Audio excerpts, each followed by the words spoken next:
60 Minutes Overtime.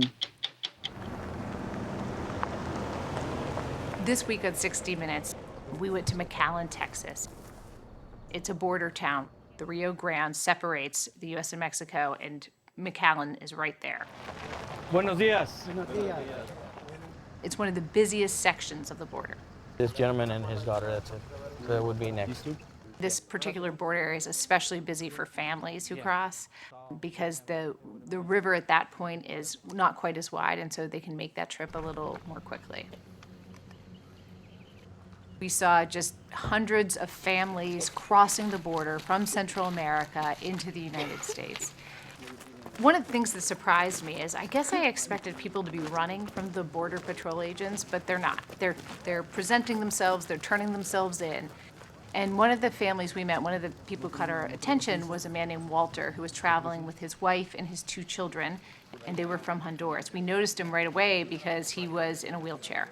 So we asked him how he made this trip and why he made this trip, and he said he made it because he had been threatened by gangs in Honduras. I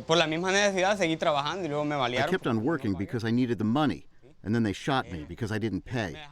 Yeah, and they left me for dead. He told us the way that he ended up in a wheelchair is that he had been shot by a gang.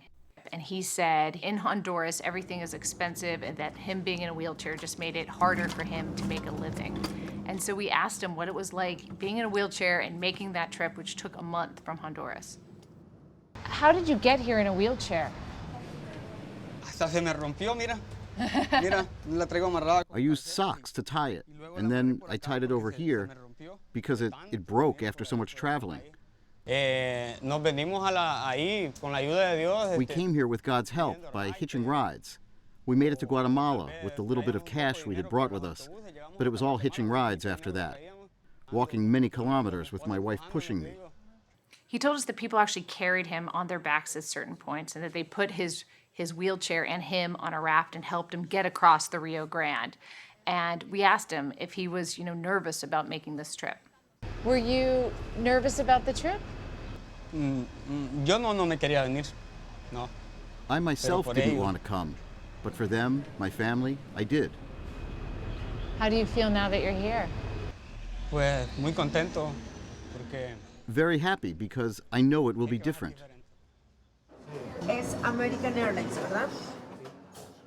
We asked him where was he going, and he said that he had some family members who were on the East Coast, and we did call them to check in to see if he made it, and he did make it with his family. But this is the beginning of the journey for them. Now they have to go through the courts and go through the asylum process, and he said the whole thing has just been very difficult. The truth is that we all make the journey because we have to. Honestly, it's really hard.